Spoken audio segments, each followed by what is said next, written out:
If you understand how to use the right prompting technique for the specific model that you're using, you'd be shocked with the kind of use cases you can unlock. But the key, like I said, is to learn how to use the right prompting technique with the right model. And if you combine those two, you can do some pretty cool things. A lot of these chatbots, like Claude, ChatGPT, Perplexity, they come with native connectors, which means that they integrate with a lot of tools that you use every day. HubSpot, Notion, Google Drive, Google Docs. If you know how to connect them, it's pretty straightforward, like the way you do it, an integration. But if you know how to connect them, you'd be pretty surprised as to what you can achieve. So in this video, I'm going to quickly run through an SEC marketing compliance expert that's trained for RIAs. And I'm going to show you, starting with the instruction section, we're going to just touch on this a little bit. I'm going to just look through some of these instructions written here, so you have an idea of what I've trained this Claude project to really do. And I'm using Claude for this use case because I've learned that Claude is really good at legal analysis, document analysis, data analysis. Claude is the kind of tool that you'd want to use for that. ChatGPT, it's really a generalized chatbot. As far as I'm concerned, it's a fun consumer chatbot. But if you want to run like specific workflows and high value workflows for your firm, definitely try using Claude and learn how to use their prompts to drive the outcomes you want. But in this case, we're going to run marketing compliance reviews, and you can see over here I've given it instructions to have comprehensive knowledge about the Investment Advisors Act, Marketing Rule 206, and other regulatory frameworks. But I've also, given it an instruction to think like it's managing, like it's serving advisors managing between 100 to 10 billion in AUM. So first, we wanted to classify prompts when it gets it, right? So when you ask it to do something, it automatically classifies it for you, so you don't have to tell it what to do, how to classify the compliance review. And this is really important, right? This dynamic knowledge protocol. Because these models have native web search now, you can have a compliance assistant that can dynamically pull information in real time. So if there's a new regulation, you can ask the compliance analyst, hey, run this marketing compliance review in the context of this new regulation that was just released today. So that way your compliance system is always up to date, and your compliance assistant in this case is always up to date. And it dynamically decides, it kind of like automatically decides whether it should go and retrieve information from the web. In this case, it's probably going to be sec.gov or another, finra.org. Depends on what the query is, right? So look at that. It even has search patterns that it was trained on. So if it's updates, this is kind of what it's going to do. Enforcement, guidance, priorities. These dynamic knowledge protocols are really essential to make sure the assistant's always up to date. And like I mentioned, classification, prohibitions, if testimonial content, compensation disclosed, if hypothetical performance. So these are like if-else rules. So typically you write it in code, and these would be complex rules, or even like typical machine learning systems that were built pre-ChatGPT. You would have to train it on very specialized data sets, and you'd go through this robust and comprehensive training run to train a model to like flag certain compliance issues. So you'd give it the rules, you train it, and it's this long training run. But now, just using simple instructions and giving it if-else, logic rules, now you can get an AI to decide whether this is compliant or not compliant. It's pretty remarkable. And like I said, you just need to figure out how to use the right prompting technique with the right model. So over here, you have documentation, you have a risk assessment matrix, right, to decide if it's a high risk, medium risk, low risk response template, materials approved, escalation criteria, when to escalate to counsel, It kind of like decides that on its own, like this is an issue that council should um, give it a second look. Self-validation checklist. So there's a self-review, self-refined prompting technique that's kicking in here as well. And I'm going to show you a real example as to how we can use a few techniques, and we're going to do a real, we're going to do an actual like compliance review in real time and see what happens. Um, but yeah, it's given very specific instructions, right? So let's look at the operational instructions. First, it's going to apply the query classification. Next, it's going to use its dynamic knowledge protocol if the query requires like immediate, like real-time um, regulatory retrieval. Maybe it's a new law, a new regulation. It needs to be retrieved immediately in real time. That's what it's going to do. Follow appropriate process based on classification. Use response templates for consistency. Apply self-validation checklist. Include escalation criteria warnings as needed. Okay, so we have this assistant that is going to run any kind of compliance review that you want it to run. And because it's also connected with Notion tools, um, so you can see right here, I have my Notion tool built in to Claude, right? I connected my Notion account to Claude. And the cool thing about Notion is that you can create Notion databases there. You can update a Notion database, you can create a page comment, you can, search through Notion. It's pretty cool because if you run a compliance review inside this compliance analyst, now you can also auto archive it, right? You can archive it inside of Notion. So if you're an RA that is starting up and you don't want to spend thousands of dollars setting up your own marketing compliance system, well, you can use Claude and Notion together to kind of automate the process a little bit. It's going to be a little bit more manual than, say, getting compliance software, but I think this really does the job, if not better. So let's try to do an example. So I have created some synthetic non-compliant pieces of content for us to test out today. And we're going to try to test this newsletter, right? So here I have a newsletter, right? And I'm just going to give it a simple prompt, and I'm just going to say review. And the reason why I just need to say review is because it already has these instructions. The LLM, which is Claude, is going to send these instructions along with the prompt and this newsletter snippet in the LLM call, which is really an API call to the model that I'm using here, which is Sonnet 4 or Opus 4.1. Then it's going to return back a response, right? So let's see. So here we have a newsletter update, and it already has several non-compliant keywords, phrases, and whatnot. But what I'm going to do is I'm just going to add the review text on top right there. Quarterly insights. Oops. Let's see. All right, just going to say review, and I'm going to throw it in. And it's going to run a thorough review for us. And it's most likely to flag a bunch of issues and suggest a rewrite, right? So let's see. So one, it classified the request. So it's a material review request. It found multiple violations, and now it's going to highlight like the violation one was untrue material claims, prohibition, and untrue statements of material fact. We have access to IPOs before they go public.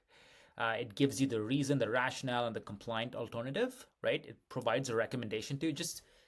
I just want to pause right here and just keep in mind that before ChatGPT, before Claude, before we had these generalized models, these generative AI models, this was a really hard problem to solve, right?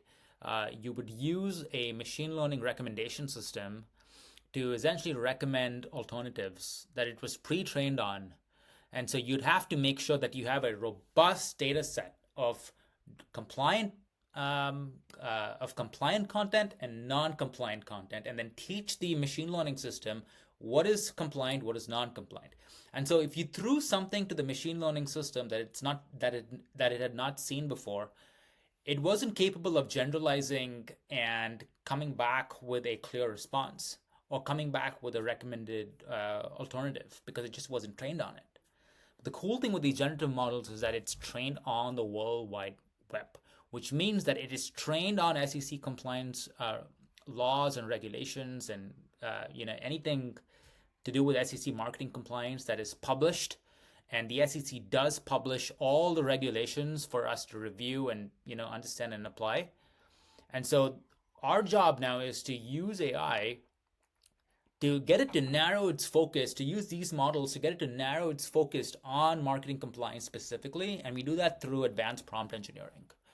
And so that is essentially what's going on here, right? And if you know how to use this, well, you can unlock all this value. Okay, so let's look at violation number 2, misleading performance presentation. Again, it shows the compliant alternative. Violation 3, a prohibited testimonial. See, it has, that is so cool. It is important to note, this is a fairly new regulation. 2064 SEC, the SEC made it possible for firms to get these client testimonials in place so that they can, promote their services compliantly. But a lot of firms have not adopted that because it's really a gray area for most firms. Like, they just don't know how to go about it. And a lot of solutions have popped up offering a compliant way to collect client testimonials and have it published on your website, Google reviews, so on and so forth. But if firms knew how to do this, they could potentially have a lot more testimonials faster and more consistently as well, right? And so here it's flagging problematic language, suggesting a compliant alternative. Okay, so I think we get the general trend of what's going on. You're just going to find several violations, right? And it's going to make a recommendation. So I'm going to say, okay, rewrite. I'm just going to keep my prompts really simple. And then I'm going to show you a quick hack of how you can really force the model to criticize its own compliance reviews and to essentially self-debate itself. And that's right, that's what I said. Self-debate itself and its own output to come back with a really good, unbiased piece of content that we know that we can trust. Okay, so it rewrote it for us, and it is, okay, so compliance note for internal use. This version addresses all these issues. And what I'm going to say is I'm going to push back on it, right? We're not going to trust everything that this output produces for us. We're going to push back on it, and I'm going to say self-review and critique what you just reviewed. Now, this forces the model to really go through an internal monologue of what it created and the output it generated to kind of decide if it produced the best quality compliance review. And so let's see, self-critique of my compliance review, strengths of my analysis, comprehensive violation identification, proper rule citations, actionable guidance, critical gaps in my review, missed bad actor check requirement. For the Johnson testimonial, I mentioned compensation disclosure, but failed to note that if compensation exceeded $1,000, a bad actor check would be required under 2064. All right. Incomplete hypothetical performance analysis, insufficient books and record specificity. When you see this initial, that's the thing about AI, it's so tricky. It looks really robust. I mean, we threw in this little paragraph, and we're like, oh, great, 7 violations. I guess I can trust it. This is pretty robust. But then when you have it really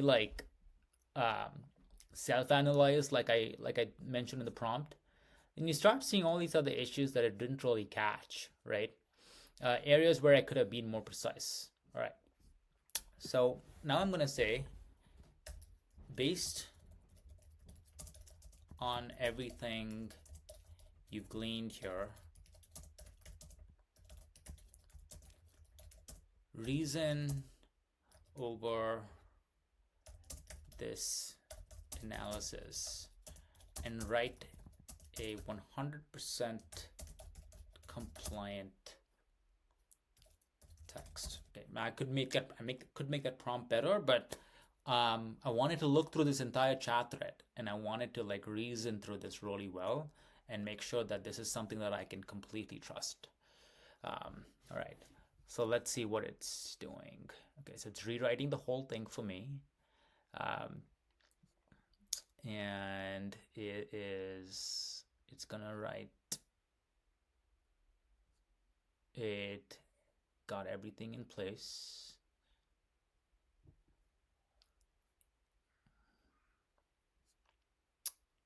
It added the disclosures, investment risks.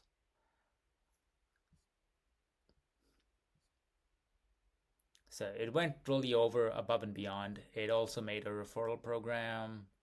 It disclosed that a one-time account fee credit was provided to some of these to clients.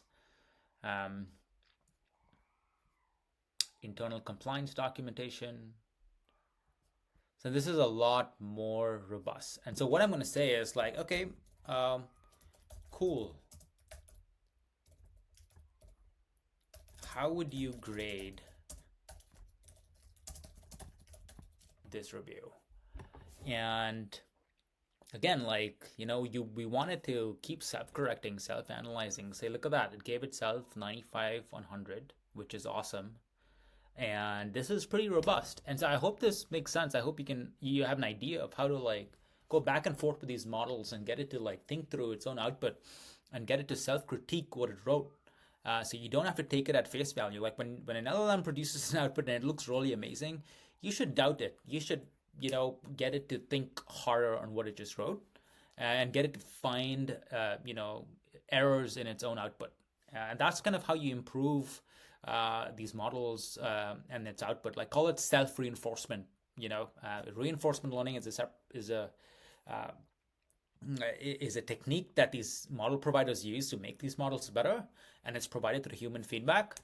But these models are designed to get this kind of feedback and to think in iterative loops to get better over time. So you push back against it, force it to think really hard, force it to come up with the best output, and you'll have a really robust system that you can trust. And well, just for the sake of an example, I'm gonna say, okay, now that I have Claude connected to Notion, I'm gonna say, okay, use Notion and save this review. So disclosure, it's gonna try and use the Notion tool, but this is the archiving piece, right? Is going to create pages inside of Notion and save it. And it's also going to try to search for a database, most likely. So this may not be complete yet for this demo, for this video, but I will try to create a video showing you how you can build your own archiving system inside of Notion and just have your compliance reviews just saved there for audit trail purposes. So I hope this video makes sense, and I hope you have an idea of how you can use Claude. If you're an RIA, use Claude for unlocking compliance use cases for your firm and save you a bunch of time. So thanks for watching.